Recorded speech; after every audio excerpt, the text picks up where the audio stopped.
Is this the iconic Donald Lawrence? Like you're at icon status, sir. You know that, right? Oh, really? I didn't know that. I didn't know that. No, So of man, icon. course. Wow. No, um, seriously. I still, Yeah. like, because I've been doing it and inside it, I forget how many years been doing it sometimes. I still look at like the greats as the greats, and I still feel like I'm a young one compared to that. But I have been here for a minute, so you know, I accept that graciously.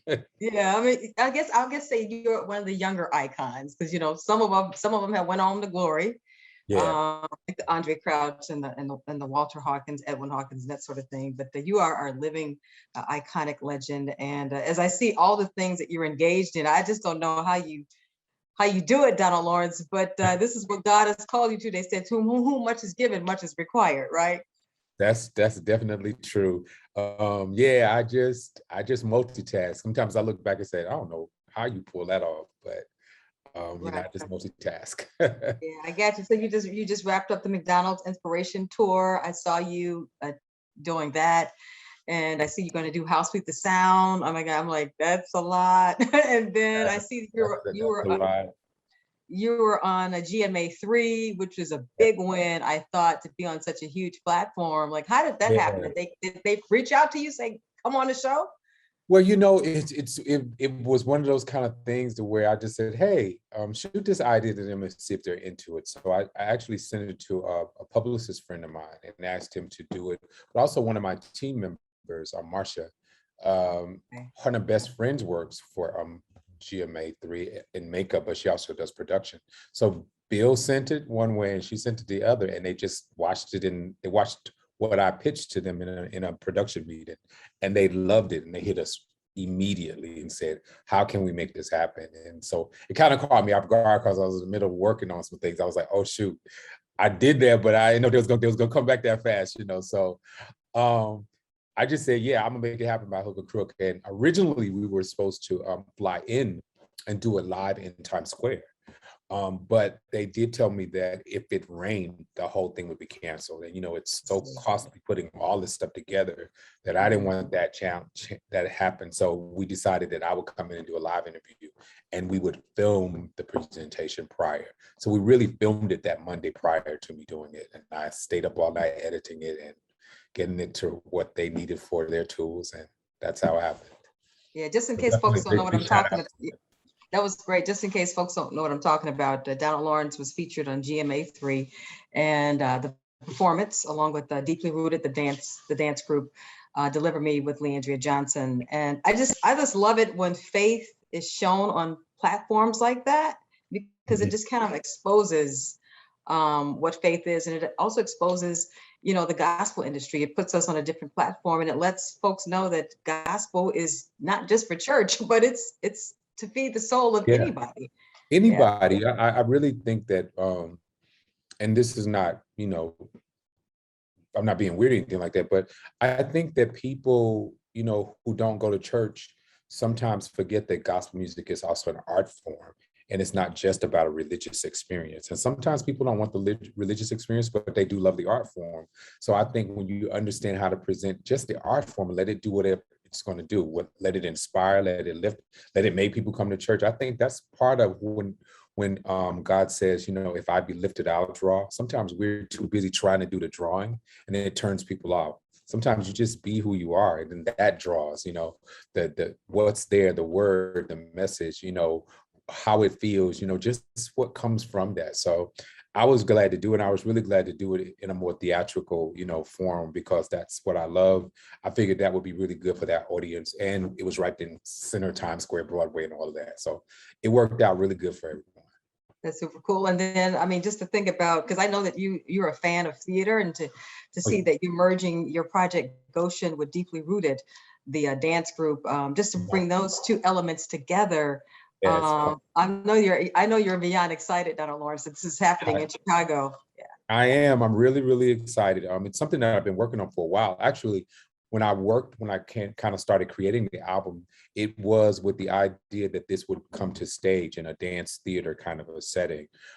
So I did the music first, and then I went and sat with Deeply Rooted. We started collabing and trying to come up with how it would look on stage, you know. So I just kind of gave them an idea of it being a concept musical. And concept musical is sometimes a very unique kind of way you approach a musical, not the typical script and booked, but it definitely still tells a story. And usually the story is lyrics and a movement and lighting, and it doesn't necessarily always do the typical script and song, but sometimes it's just a song and the lyrics to tell the story. So once I kind of showed them kind of the idea, it's not really any templates out there to kind of guide this because it's kind of its own thing. But Aiga, who is one of the founding directors of Deeply Rooted, understood what I was trying to do. So yeah, it's a good piece. We've been working on it for a while, and you know, of course, we were going to premiere it last summer via Broadway Chicago, but pandemic kind of canceled that. So I'm hoping we'll reconnect with Broadway in Chicago to do the full work. Yeah, the full work. What everybody's been seeing, you know, it's kind of been a partial work, like a 45-minute version of a 90-minute work. Yeah, that's cool. So the interpretation of the project Goshen, if you can just kind of expound upon the concept of Goshen and what it will play out like on stage when Deeply Rooted brings it together. Yeah. Yeah, first of all, Goshen is really the story of the Exodus. I feel like that story has been told using that title. So you know me, I'm never wanting to be this like everybody else. So the term Goshen is really where the children of Israel lived. It was a body of land right near the Red Sea, right below Egypt, and it was considered to be blessed by God, like God's protected place. So a lot of times what was happening in Egypt didn't happen in Goshen, and meaning that when the plagues came to Egypt, they didn't bother them in Goshen. So I use this kind of a couple of ways. I tell people that Goshen is a supernatural zip code, and those who live there in mind and body and spirit, they achieve against all odds because Israel achieved against all odds. So Goshen is not just a body, a real place, but it's also a mindset, something that you can carry with you. And in the scriptures, it says, you shall live in the land of Goshen, and there you will be with me. And even further in the scripture talks about how it doesn't protect just you, but it protects you, your loved ones, and those you love, those who are connected to you. So in the song, we say we pray Goshen, we pray for those, your family, but also the people that you love, the people that you're connected with, may God's Goshen be with you everywhere you go. Now, mind you, I had no idea we were going to be experiencing a pandemic. So, you know, the fact that the story talks about plagues and uprisings and oppression, I had no idea that we would really literally, you know, go through a real life plague. And there is a segment of the album that's called Plagues. And so, you know, it's just so interesting to see it all play out. It's almost like I'm living the album in real life. So that's what Goshen is about. And on stage, the dance comes together with choir and soloist. And it's almost kind of like a duet on stage. Sometimes the dance company takes the front of the story and they lead it via dance. And sometimes the choir takes the front of the story and they sing it. And we just kind of tell the story of the Exodus, but while also subtly addressing social issues of today. So when we sing songs like Let My People Go, I reference that story of Moses and the Pharaoh, but I also think about places where people are oppressed today, whether it's in the workplace, whether it's women not being paid what they should be paid equal to men if they do the same job. I kind of touch on a lot of that stuff in the songs as well. So I go back and forth between using that story as a parallel of today. And that's really how Deliver Me came about. Deliver Me is played off of when it's time for Egypt to leave, Israel to leave Egypt. And that's why I call it This Is My Exodus.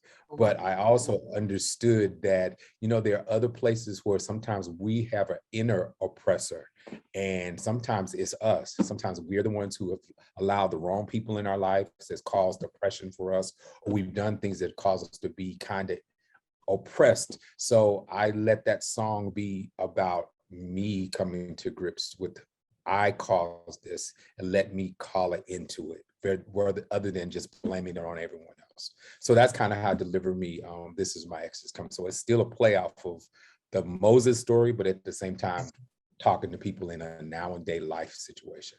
Wow. And Leandria Johnson, exceptional. Like she was the right person Oh yeah, to take yeah. on that solo part It, of it that was. song. It really, really was. I mean, I kind of we were singing the song before we actually recorded it because she did like the one of the McDonald's inspirational tours, and I watched her struggle, and I thought that maybe if I could get her to sing this lyric, not that it would just change things, but it would make people think. Because the one thing about lyrics is it leaves neurological maps on your brain, and if you sing lyrics long enough, even if you do the same thing, you're gonna think about it versus if you hadn't been singing it, you wouldn't think about it. So Wow. so once you sing certain things, whatever you do, it's gonna be a little tug there, a little buzzer there to say, remember this, remember this. That's what it does. It leaves like neurological maps. That's why music is so powerful. Music and lyrics are so powerful. And once you get people to repeat something for a long period of time, they're gonna think about what that's saying to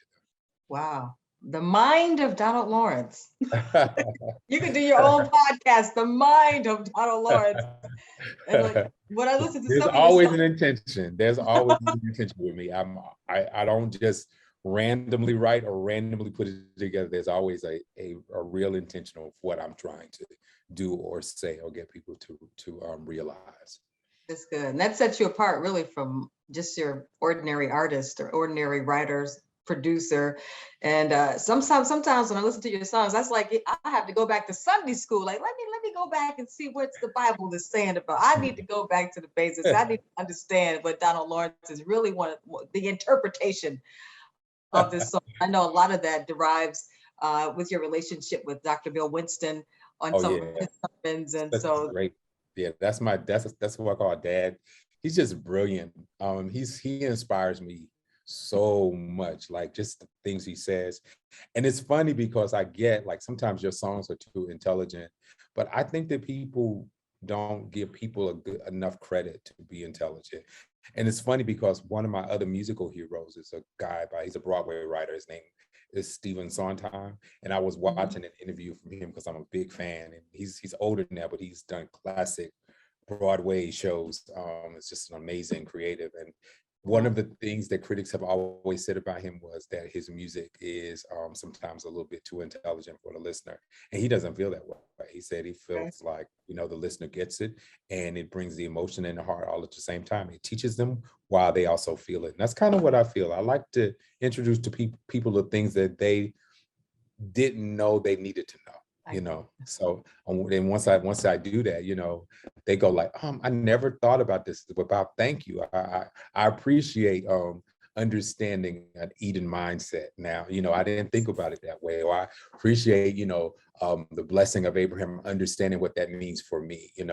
I've always been about titles and I love unique titles. And even before I started writing, I used to always go to the albums and look at what was the most unique title on here. Then I would go to that song and see what they were singing right. about. So that's probably why my content is so unique that way. Yeah, and even down to I know the content, the lyrics, but even the look. I think you even the way that you look or present whatever project that you're going to share, with the world. Even your look, I would say, Donald Lawrence, you need to create your own fashion line, sir. Like you could do something in that area. Yeah, I absolutely love fashion. I study it, but I just study it for me. I never. I would love to do some kind of a line.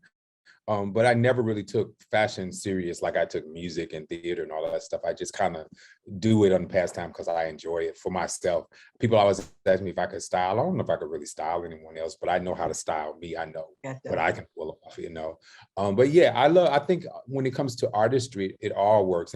And I have to say, the people that I looked up to growing up as a musician, as a creative, the Andres, the Walters, the Stephen Sondheim, the Luthers, the Richard Smallwoods, Edwin, they were all so unique with their approach to music. Twinkie, Yeah. and it made you think. It wasn't something that you could just listen to and then go like, who was writing Endow Me in the 80s? Who was saying those lyrics like that? Right. Twinkie was doing that.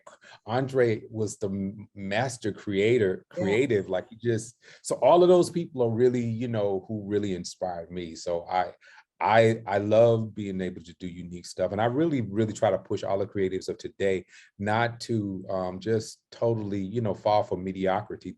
Sometimes take a risk and do something that somebody else is not doing versus doing what everybody else is doing, so you can kind of get the same results, because everybody's not going to get the same results. One of them are going to be famous, it's going to get popular, then the other two are going to fall short. So it's better for you just to find your own path and do your own thing. I like it. And that's what you're doing. That's what you're doing, Donald. Yeah, I try to do it, try to encourage so many young talented people out here today. They just came in a different time to where they're not, to me, as allowed to express their uniqueness.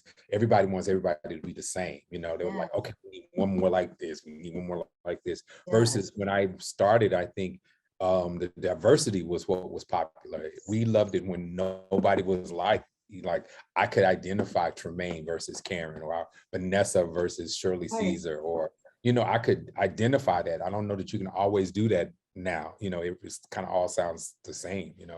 So I really am glad that I did that. But I also encourage a lot of the young people, be okay with being authentically you. That's good, Donald. All right. Well, I want to invite everybody to the Deeply Rooted performance of Goshen on stage. It's this Saturday at the Auditorium Theater. I already got my ticket. I'm gonna be there. Good. It's really, really good. It's really, really good. And what is happening is Deeply Rooted's 25th anniversary.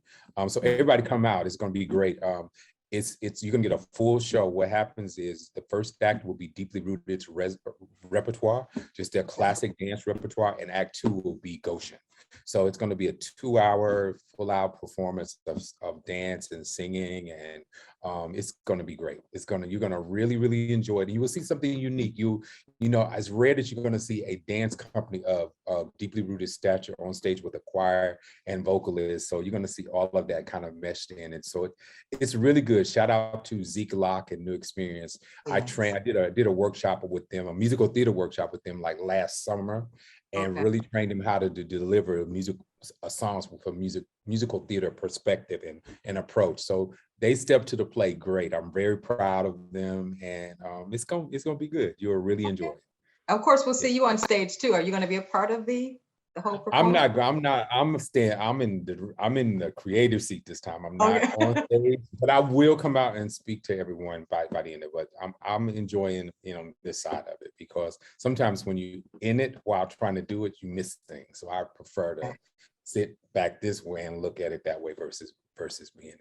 I got it. All right. Well, thank you so much, Donald Lawrence, for taking the time. Thank you. I wanted to catch up with you and see what's going on, especially with Deeply Rooted. But we always celebrate you. There's never a day or week that goes by that we don't play any of your music. I appreciate it. Part of the rotation. Chicago made me feel like I'm originally from here, and I don't take that for granted, because there's so many icons and legends from here. So the fact that they embraced me and my music, and me just as a resident, I appreciate that. I also want to just say, if anybody wants tickets, go to deeplyrooteddancetheater.org. That's where you can find more information about Saturday, or go to the auditoriumtheater.org to find out more information about ticket. But again, thank you for having me. Thank you, Chicago, for always showing me so much love. And thank you, Sonya. Y'all have been great and broke a lot of songs for me. So thank you. Right? Yeah. And congratulations, before I let you go, on being inducted into the Music Hall of Fame, North Carolina. Music Hall of Fame?